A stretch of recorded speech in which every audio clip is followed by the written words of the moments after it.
start. Good morning to all of you for Vision Study class. Yesterday our chapter number 3rd, that is a private, public and global enterprises. That chapter was in progress.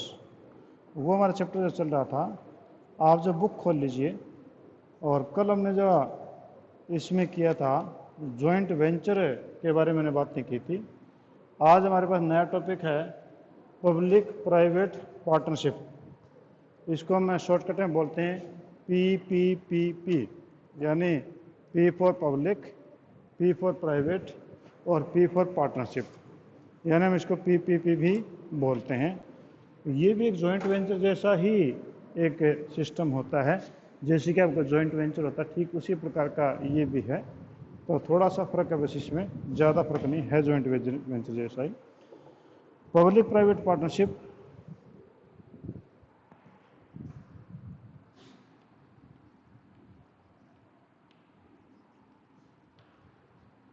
Public private partnership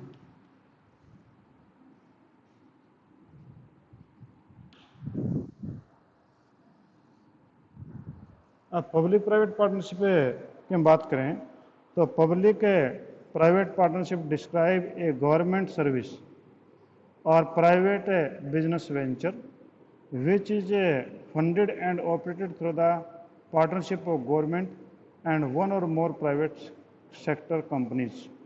समझ गए बात को कि यहाँ पर जो है government और प्राइवेट सेक्टर दोनों जुड़ेंगे, यानी जॉइंट वेंचर दोनों का बनेगा। दोबारा से फिर इनपुट देता हूँ, देखो इसको। Public private partnership describe a government service or private business venture which is funded and operated through a partnership of government and one or more private sector companies. These schemes are also referred as P3 या PPP या P का cube. ठीक है, तो इसका ये हुआ कि आपकी पब्लिक प्राइवेट पार्टनरशिप जो है वो गवर्नमेंट जो सर्विस देती है उसी के अंदर होती है। ठीक है, जैसे कि गवर्नमेंट का काम है रोड बनाना। ठीक है, रोड बनाना, रोड गवर्नमेंट जो है सारा बना करके मेंटेन नहीं रख सकती, क्योंकि आपके काफ़ी बड़ी मात्रा में रोड होते हैं, आपके सड़क हैं। तो गवर्नमेंट क्या करती है कि इसमें प्राइवेट कंपनीज को इन्वॉल्व कर लेती है। जैसे आपके हाईवे पे जितने भी हाईवे हैं, ये आपका PPP का एग्जाम्पल है। यानी गवर्नमेंट ने जो है इन कंपनीज को आपका जो लैंड एक्वायर करके दी रोड के लिए, और इन कंपनीज ने उस लैंड के ऊपर रोड बनाया और अब उसको मेंटेन करेंगे। और इसने सरकार ने वहाँ पर टोल लगा दिए, और टोल के ऊपर हर गाड़ी से पैसा देते हैं टोल के ऊपर, और ये पैसा जो सरकार को, क्योंकि सरकार ने ज़मीन एक्वायर की थी, और प्राइवेट कंपनी को जिसने कि आपका जो है रोड बनाया था और उसको मेंटेन करती है, तो उनके बीच में जो है इसका प्रॉफिट शेयरिंग हो जाएगा। तो यानी ये आपका कह रहा था PPP, when there is a partnership between a government and private persons, then it is called as a PPP, यानी private public partnership। ठीक है, for example a hospital building financed and constructed by a private developer and then leased to hospital authorities। जैसे कि एक building जो है किसी private developer ने बनाई, एक हॉस्पिटल की बिल्डिंग बना दी, और वो जो है फिर ठेके पे दे दी, लीज पे दे दी आपके किसी हॉस्पिटल को, गवर्नमेंट को दे दी। The private company act as an landlord and provide housekeeping service and other non medical services where the hospital services are provided by the hospital and authority, that is government. ठीक है, यानी कि इसमें जो developer है वो जो है लैंडलॉर्ड के रूप में, और उसकी सर्विसेज जो उसकी मेंटेनेंस है बिल्डिंग की उसका काम करते हैं। बाकी जो हॉस्पिटल का काम है वो आपका हॉस्पिटल यानी गवर्नमेंट अथॉरिटी देखती है। तो इसका ये हुआ कि government is not in position to construct the building for the hospitals throughout the country and therefore private partnership can be invited. Means the private person will purchase the land and they will construct the building and then they will lease it to the government and they will also maintain this building, means repair, construction, whitewashing, etc. all will be provided by the private persons, and the hospital facilities will provided by the government. तो इसका नहीं ये हुआ कि आपके hospital की building जो है वो प्राइवेट लोगों की है, उस बिल्डिंग को मेंटेन करना प्राइवेट लोगों का है, और उसके अंदर जो डॉक्टर्स हैं और उनके अंदर फैसिलिटीज़ हैं, इक्विपमेंट हैं, वो सरकार लगाती है, और इससे इस प्रकार से जो पैसा मिलता है वो आपका जब पार्टनरशिप के रूप में इन दोनों के बीच में शेयर हो जाता है। ठीक है जी, तो ये आपका पीपीपी कहलाता है। नेक्स्ट आपके पास में है फीचर्स ऑफ पीपीपी।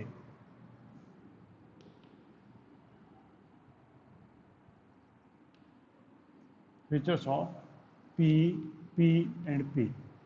ठीक है, ट्रिपल पी आपके पास में हो गया। फीचर्स कौन सी हैं?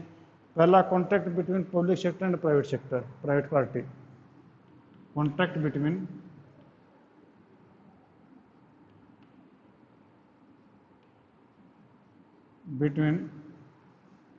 पब्लिक सेक्टर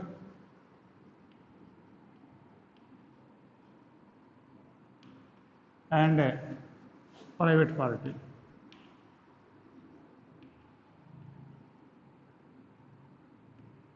ठीक है, यानी ये जो है आपका एक कॉन्ट्रैक्ट होता है किस किस के बीच में? ये आपका पब्लिक सेक्टर के बीच में और प्राइवेट पार्टीज के बीच में कॉन्ट्रैक्ट होता है कि PP is a contract between the public sector authority, public sector and the government and private party, यानी कोई भी आप जैसे मेरे जैसे लोग हो सकते हैं, कोई कंपनी हो सकती है, in which the private party provide a public service and bears the financial, technical and operational risk. वो जो है जनता को सेवा देती है और उसके बदले में फाइनेंशियल, टेक्निकल और दूसरे ऑपरेशनल रिस्क को खुद बियर करती है। ठीक है, यानी कहना ये हुआ कि बेसिक इंफ्रास्ट्रक्चर जो है वो आपका प्राइवेट लोग देंगे, उसमें सर्विसेज जो हैं वो गवर्नमेंट की होगी। ठीक है, नेक्स्ट आपके पास में है कॉस्ट ऑफ यूजिंग सर्विसेज।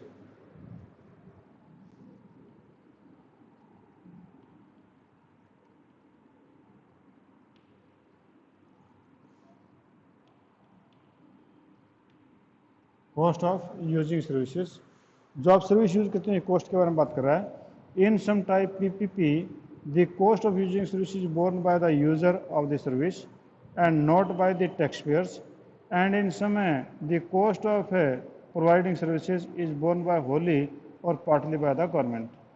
यानी ये कहना चाह रहा है कि आपका पीपीपी की जो कॉस्ट पड़ती है, यानी पीपीपी जो आपसे एक प्रकार से बिल्डिंग का जो किराया लेगी या कुछ और लेगी, तो उसके बारे में बात कर रहा है कि in some types of PPP the cost using services, जो सर्विस यूज करेंगे पीपीपी की, borne by the user of service, जो उस सर्विस का यूज करेगा वही बोर्न करेगा। जैसे कि आप टोल के ऊपर जाएंगे, जो गाड़ी लेके जाएगा या उस रास्ते से गुजरेगा उसी पे टोल लगेगा, बाकी जो अपने घर में या अपने खेत में काम कर रहा है उस पर टोल थोड़ी लगेगा। यानी इसका ये हुआ कि उसमें टैक्स पेयर को जो है, यानी आपका गवर्नमेंट का पैसा उसमें नहीं लगेगा, वो आपका पैसा जो है वो यूजर्स के ऊपर आ सकता है। और कहता है कि in some of the cost providing services is borne by wholly or partly bye the government, और कुछ जगह सारे के सारे सर्विसेज का खर्चा जो है वो गवर्नमेंट खुद बियर करती है। ठीक है, जैसे कि आपका हॉस्पिटल है, अब वो ऐसे सरकारी हॉस्पिटल हैं उसमें सारे खर्चे गवर्नमेंट बियर करती है। अब उसने बिल्डिंग तो बनवा ली, बिल्डिंग का खर्चा भी गवर्नमेंट बियर कर रही है, और उसके बाद में जो दवाइयाँ हैं डॉक्टर उनकी फीस भी गवर्नमेंट बियर कर रही है, उसकी सैलरी वगैरह वगैरह। तो यानी कॉस्ट ऑफ यूजिंग सर्विसेज दोनों प्रकार के हो सकते हैं, that may be by the customers and that may by the government also. ठीक है जी, provision of capital subsidy.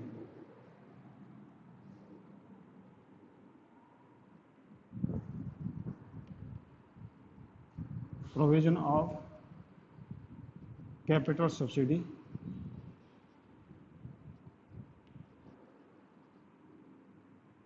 Capital subsidy का प्रोविजन की बात कर रहा है। तो project that aim at creating public goods infrastructure sectors, the government में provide a capital subsidy in form of one time grant, make it more attractive to the private sector. तो आपका जो है प्राइवेट सेक्टर को जो है, जो पैसा प्राइवेट सेक्टर आपके बिल्डिंग बनाने में या कैपिटल लगाता है, उस कैपिटल के अंदर जो है वो वन टाइम सब्सिडी दे सकते हैं उसको, कि अगर मान लो आप जो है 50 लाख लगाते हो तो 25 लाख आपको फ्री कर दिया, 25 लाख गवर्नमेंट दे देगी, वन टाइम सब्सिडी दे दी, अब बार बार उसको नहीं देगी। ठीक है, इन सम केसेस गवर्नमेंट में provide revenue subsidy including tax break by providing a guaranteed annual revenue. और कई बार जो है गवर्नमेंट उनको रेवेन्यू सब्सिडी दे देती है, उनको टैक्स में छूट दे सकती है, या उनको मिनिमम रेवेन्यू गारंटी दे सकती है कि भैया आप अगर ये करके देंगे तो आपको कम से कम इतना पैसा तो आपकी रेवेन्यू जरूर होगी। ठीक है, यानी कैपिटल सब्सिडी दे सकती है, आप जितनी कैपिटल लगाई उसमें आपको छूट दे देगी कि इतने पैसे में सरकार दे देगी, यानी एक प्रकार से सब्सिडी हो गई। दूसरा जो उनको एक फिक्स अमाउंट की गारंटी दे सकती है कि आप इतने जो है पैसा आपको कम से कम मिलेगा। Next is pertaining to high priority projects.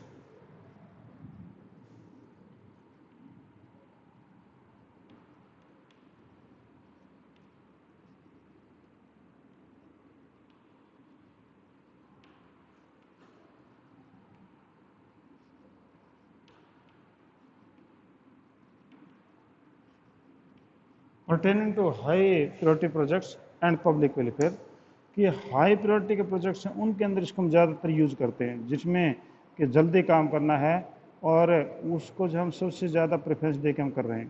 ठीक है, तो कहते हैं कि PPP is suitable for high priority project such as infrastructure sector. PPP is used in a government project targeted at public welfare, that is Delhi metro railway corporation etcetera. तो यानी ये आपके जो हाई प्रायोरिटी की जगह पे आपके लगाए जाते हैं और पब्लिक वेलफेयर के लिए इनका यूज़ किया जाता है। जैसे कि एग्जांपल इन्होंने दिया कि आपका दिल्ली मेट्रो है, दिल्ली मेट्रो दिल्ली सरकार का भी है और साथ में जो है प्राइवेट कंपनी जिसके अंदर आई हुई हैं, तो यानी ये हाई प्रायोरिटी और पब्लिक वेलफेयर के लिए है। Next is sharing of revenue.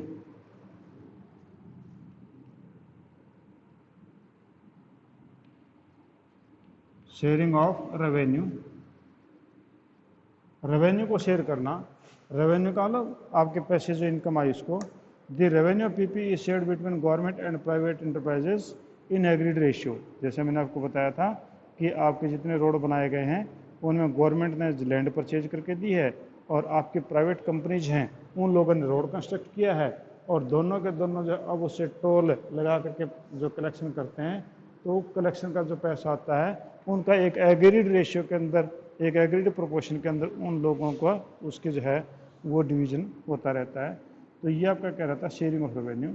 Problem with PPP,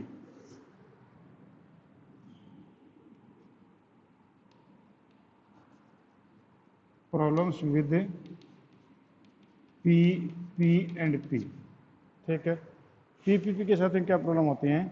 the main problem with PP project is that the private investor obtain a rate of return that was higher than the government bond rate, even though most of the income risk is borne by the public sector।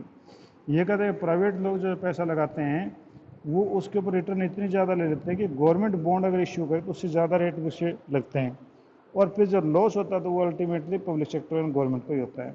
यानी अब आप ये कहेंगे जी ये कौन सा matter हुआ public bond का? पब्लिक बॉन्ड का मतलब ये हुआ कि अगर मान लो कि आप यानी सरकार जो है वो हाईवे बनाना चाहती है और हाईवे पर लगे कि मान लो 2 अरब रुपए लगेंगे, तो गवर्नमेंट आम जनता से पैसे उधार ले सकती है, और जब आम जनता से पैसे उधार लेगी तो उसका एक तरीका आता है कि गवर्नमेंट कुछ बॉन्ड या सर्टिफिकेट इशू कर दे, और सर्टिफिकेट पे ये लिख दे कि भैया 100 रुपये का सर्टिफिकेट है, 50 रुपये में दे रहे हैं, 50 रुपये आपको यानी 50 के 100 मिलेंगे आपको बाद में, जितने वैल्यू उतने मिल जाएंगे बाद में, तो वो मिल जाएंगे आपको 5 साल बाद में। तो कहता है कि अगर गवर्नमेंट बॉन्ड ले करके अगर ये रोड कंस्ट्रक्ट कर दे तो सस्ता पड़ता, जबकि प्राइवेट लोग जो जितना बॉन्ड का हमारा ब्याज बनता है उससे ज़्यादा ले जाते हैं, और लास्टली फिर ये एग्रीमेंट में जो है गवर्नमेंट को नुकसान होता है। तो कहता है कि ये भी प्रॉब्लम आपकी पीपीपी के अंदर रहती है। ठीक है जी, तो आपका जो दोबारा से फिर मैं बता दूं कि पब्लिक प्राइवेट पार्टनरशिप है क्या, तो पब्लिक का मतलब सरकारी से होता है। ठीक है, तो सरकारी का मतलब ये हुआ कि जो चीज़ें सरकार बनाती है वो आपका सरकारी कहलाती है। ठीक है, अब इसमें जो है आपका सरकार जो चाहती है कि सारे काम वो नहीं कर सकती, क्योंकि सरकार एक चीज़ को बना तो देगी और उसको बनाने के बाद में उसको मेंटेन नहीं कर सकती सरकार, ये बड़ी प्रॉब्लम रहती है। तो मेंटेन नहीं कर सकती तो कुछ प्राइवेट लोगों को बुला लेती है कि भैया आप वो चीज़ बना दो, मेंटेन भी आप कर देना, हम आपको मदद कर देंगे, और जो आपका रेवेन्यू जनरेट होगा उसको हम बराबर बराबर है जैसे रेशियो में ले लेंगे। तो वो आपका जो है प्राइवेट पार्टनरशिप पब्लिक पार्टनरशिप कहलाती है। फीचर्स कौन सी हैं? Contract between public sector and private sector party, कि इसमें पब्लिक सेक्टर सरकार और प्राइवेट पार्टी के बीच में कॉन्ट्रैक्ट होता है, एक समझौता होता है। यानी एक पार्टी सरकार होगी, दूसरी प्राइवेट कंपनीज हो सकती है, 1 2 3 या जितनी भी, ठीक है। कॉस्ट ऑफ यूजिंग सर्विसेज, इसमें जो भी सर्विस दी प्रोवाइड की जाएगी लोगों को, उसका जो है 2 तरीके से पैसा जो लिया जा सकता है लोगों से। एक तो ये हो सकता है कि जो यूज करता है उसी से पैसा लिया जाए, या दूसरा गवर्नमेंट है जो उसको पैसा दे उसका। आप जो यूज़ करें, जैसे कि आप टोल पे जाएंगे तो आप जा रहे हैं तो आपसे पैसा लेंगे वरना नहीं लेंगे। और दूसरा एक होता है कि गवर्नमेंट सारा यूज़ करे, पैसा दे। जैसे कि हॉस्पिटल है, हॉस्पिटल जो है बना दिया, उसमें जितने भी कॉस्ट आती है, डॉक्टर्स की सैलरी है और इंफ्रास्ट्रक्चर है, तो सारा गवर्नमेंट देती है। तो गवर्नमेंट देती है तो यानी इसका ये पब्लिक का पैसा यूज़ हो गया। तो आपका जो है इसमें कॉस्ट ऑफ यूजिंग सर्विसेज दोनों की हो सकती है, या तो गवर्नमेंट पूरा बियर कर सकते हैं या पूरा कस्टमर बियर करेगा। प्रोविजन ऑफ कैपिटल सब्सिडी, आपका कैपिटल सब्सिडी का प्रोविजन भी इसके अंदर हो जाता है कि आपका जो सरकार है ऐसा कर सकती है कि जो प्रोजेक्ट बनाएगा उसकी जितनी कैपिटल लगी उस कैपिटल में सब्सिडी दे सकती है उसको सरकार जो प्राइवेट कंपनी को, ठीक है। और कुछ बट रेवेन्यू के रूप में भी उनको छूट दे सकती है। शेयरिंग रेवेन्यूज़, रेवेन्यू जो उसको शेयर करना ना, sorry, priority to the high priority projects, high priority projects को प्रायोरिटी दी जाती है जिनके अभी हमें ज़्यादा जल्दी से ज़रूरत है। जैसे कि इन दिनों में आपका जो है ऑक्सीजन की कमी हो गई थी, अब हमारी जो तीसरी लहर ना आ जाए, थर्ड वेव ना आ जाए, उससे पहले ऑक्सीजन से के जितने प्लांट हो वो जल्दी जल्दी बने, तो इनमें प्राइवेट पब्लिक पार्टनरशिप शेयर की जा सकती है, ठीक है। रोडों के में जल्दी होती है कि रोड सरकार जल्दी नहीं बना सकती, तो रोडों के अंदर भी प्राइवेट पब्लिक पार्टनरशिप आपकी होती है, शेयर होती है, ठीक है। और वेलफेयर का काम भी इसमें ज़्यादा होता है। शेयरिंग ऑफ रेवेन्यू, रेवेन्यू जो है वो सरकार के बीच में एग्रीड रेशियो में शेयर किया जा सकता है, या सारा सरकार भी जैसी भी चाहे कर सकती है। और प्रॉब्लम्स विद पीपीपी, पीपीपी की प्रॉब्लम ये है कि ये महंगी पड़ती हैं जनता के लिए, सरकार के लिए महंगी पड़ती हैं, क्योंकि ये पैसा भी इतना ले जाते हैं, उसके बाद रेवेन्यू खूब लेती हैं और बाद में लॉस होता है सरकार को होता है, ठीक है जी। तो ये आपका जो चैप्टर भी ख़त्म हो गया और ये आपका टॉपिक था ये भी आपका ख़त्म हो गया है, ठीक है। अब इसके बाद में हम अगला जो चैप्टर है वो हम शुरू करेंगे। तो कल हमें जो है देखते हैं कि अगला शुरू करें या इसी में से कुछ चीज़ें हम करें, क्योंकि फिर जो है आपका मंडे से स्कूल खुल जाएगा, फिर मंडे से जब आमने सामने बातें करेंगे, आमने सामने पढ़ेंगे तो उसको ज़्यादा असरदायक होगा, ठीक है। हाँ जी, anything you want to ask, कोई चीज़ ऐसा है जो पूछना चाहते हैं आप मेरे से पूछिए, ठीक है। अगर नहीं है तो कोई दिक्कत नहीं, फिर हमें जो है थोड़ी देर बाद में फिर अकाउंटेंसी क्लास में मिलेंगे। तो thank you, have a nice day, up to second class.